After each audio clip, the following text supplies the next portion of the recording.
Solar threat. Earth under attack in 2025. Experts warn of increasing activity from the hottest star in our galaxy.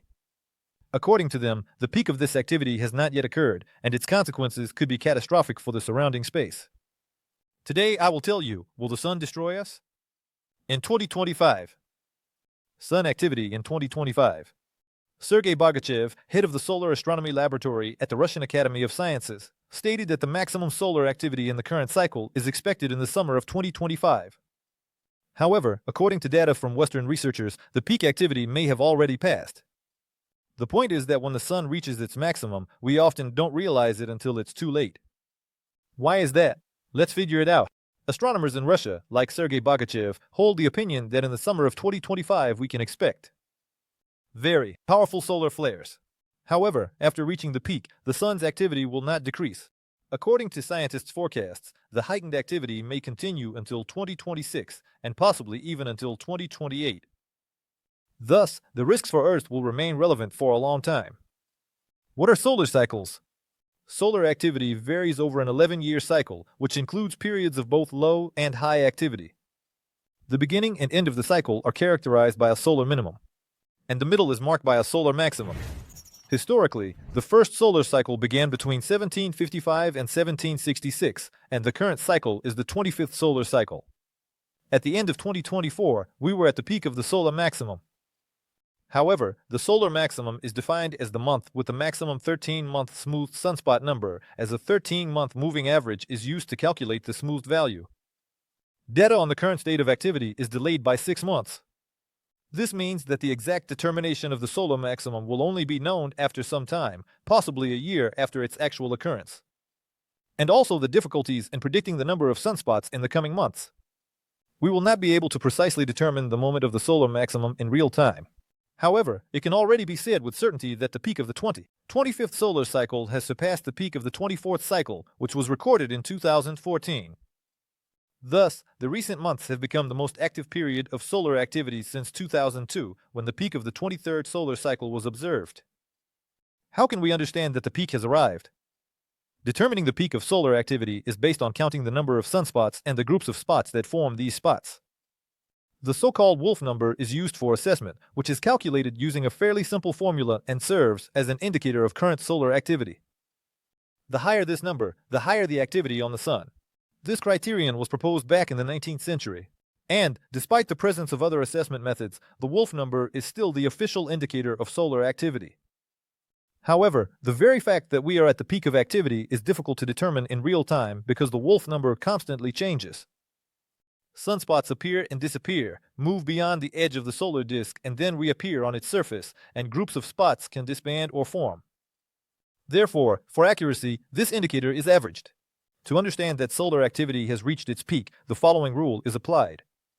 If for 6 months before a certain month the Wolf number did not exceed its value, and for 6 months after that month it also did not increase, then it can be said that the peak has occurred.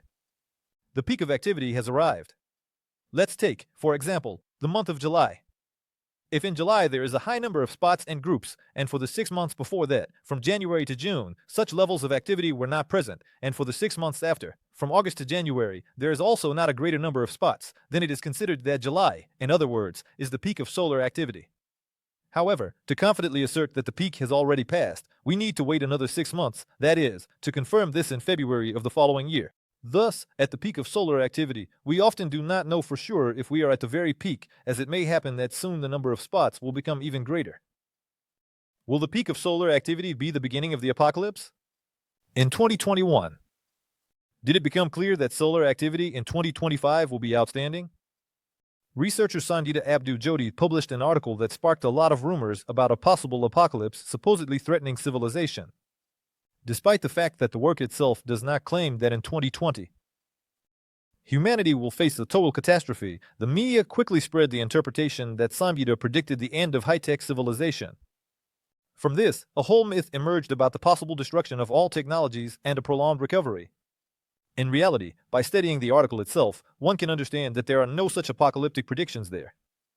However, the work caused a great resonance, and a few days later, the American Forbes published an article claiming that the U.S. needs to prepare for catastrophic losses amounting to billions of dollars.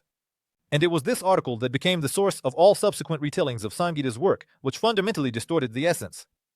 One such distortion was the citation of Sangita's assessment of potential losses from a solar flare. In one of the excerpts, she mentions that an internet shutdown in the US for one day could lead to losses of $7 billion.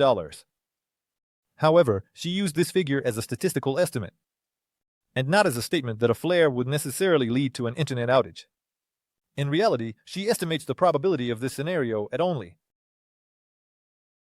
But that didn't stop the media from turning it into a tragic apocalypse, which became quite popular among the masses.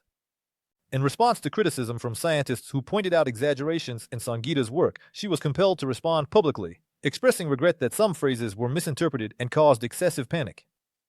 However, this did not stop the media and internet platforms from continuing their speculations. Numerous articles and videos citing the same data were creating even more rumors about a possible catastrophe. What are people afraid of? On September 1, 1859, astronomer Richard Carrington, while observing the sun, noticed that his filter seemed to be damaged. The star flared with such brightness that it almost blinded him. He witnessed one of the most powerful solar flares recorded in history. On the same day, due to the incredible speed of the plasma, an unusually strong magnetic storm began all over the Earth. Telegraph machines started operating on their own, producing meaningless signals. Wires, hanging in the air, sparked and glowed. The auroras became so bright that even in the tropics, people thought it was morning and started preparing breakfast. This storm is considered an exceptional event, occurring approximately once every 500 years. If a similar event were to happen in our time, the consequences for modern technological civilization could be catastrophic. The reality is not so frightening.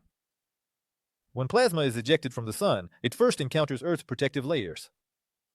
The ionosphere and magnetosphere, which are located at altitudes ranging from several thousand to hundreds of thousands of feet, this interaction causes the magnetosphere to vibrate. And powerful currents appear in the ionosphere. These processes can affect satellites, but the impact of solar activity on ground-based equipment is generally minimal. However, according to the laws of electrodynamics, strong currents in the ionosphere create opposing currents in the Earth's crust, telluric currents. It was these currents that played a role in reviving telegraph machines in 1859. Year. The scientific community unanimously agrees that solar flares pose a threat to power grids. Long wires located near the Earth's surface are good targets for telluric currents, which can cause overloads even with protection systems in place. Transformer stations, where? As for the internet, it is also vulnerable. The greatest danger comes from long underwater cables connecting different countries and continents. Although the cables themselves can withstand the impact, the repeater stations, located approximately every 62 miles, may fail. Nevertheless, most modern networks already use fiber optic cables. Optical signals in such cables are not affected by magnetic and electric fields. It should also be noted that solar activity mainly affects high latitudes, and in temperate and tropical zones, its effects are much less noticeable. As a result, old communication lines, especially those located in polar latitudes, pose the main threat, but their restoration should not cause serious problems. Impact on humans. Every year, Earth experiences approximately 50 to 60 magnetic storms, and the question of whether they have a direct impact on human health is a matter of debate.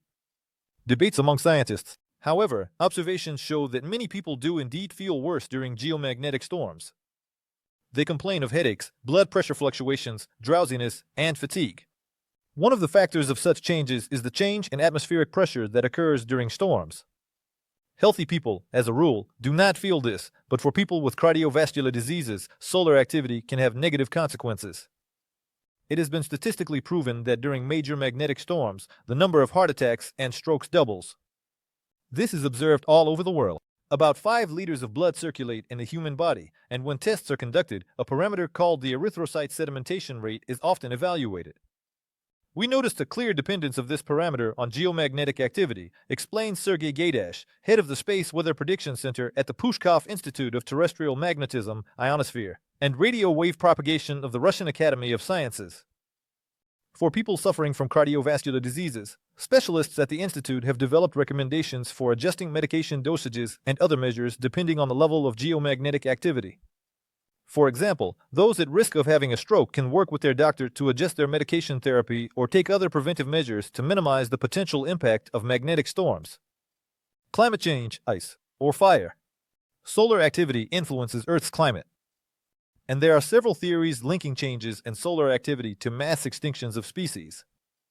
One of the most well-known such events is the extinction of the dinosaurs, associated with a meteorite impact on Earth. However, scientists are also examining earlier extinctions, trying to find their causes. One possible cause could be a superflare on the Sun, whose energy could reach Earth's surface, severely disrupting the biosphere. As researchers note, ice ages often coincide with a decrease in solar activity. According to one theory, in the future, the Sun may reduce its activity to such an extent that it could lead to a new ice age, a cold and harsh time for the planet. The last ice age was associated with a decrease in solar activity. Solar activity, for example, the Maunder minimum. It occurred during the period from 1645 to 1715, when astronomers did not observe sunspots. At the same time, Europe experienced abnormally cold winters, canals in the Netherlands froze over, and frosts in spring and summer destroyed crops, leading to a food crisis. Scientists believe that a similar cooling could happen in the future, but at the moment they cannot accurately predict when exactly a new little ice age will begin and in which century it will occur. Will there be an apocalypse? The Sun will not exist forever, and despite the fact that this will happen in billions of years, life on Earth will become impossible much sooner. At the moment, a thermonuclear reaction is occurring in the heart of our Sun, during which more than 1,300,000,000,000,000 pounds of hydrogen are burned, and at some point, this fuel will be lacking. As British physicist Brian Cox claims, in about 1 billion years, conditions on Earth will become extremely inhospitable for life. With the depletion of hydrogen in its core, the Sun will begin to expand, engulfing Mercury and Venus. Over the course of several billion years, the star will reach the orbit of our planet. This means that Earth will be engulfed by the Sun, and the existence of life will become impossible. The notion of such a distant apocalypse prompts scientists to seek possible solutions for future generations of humanity. For example, active development of the Mars colonization program and even other planets shows that humanity is already working on a Plan B. Although this idea may seem fantastical, at first glance, from a scientific standpoint, it does not contradict the laws of physics. In the history of science, there have been discoveries that seemed impossible, and perhaps the future of humanity will involve relocating to space before the Sun completes its life. Billions of years are still ahead of us. Let's enjoy the Sun, but don't forget about precautions. After all, too much activity. The Sun is no joke.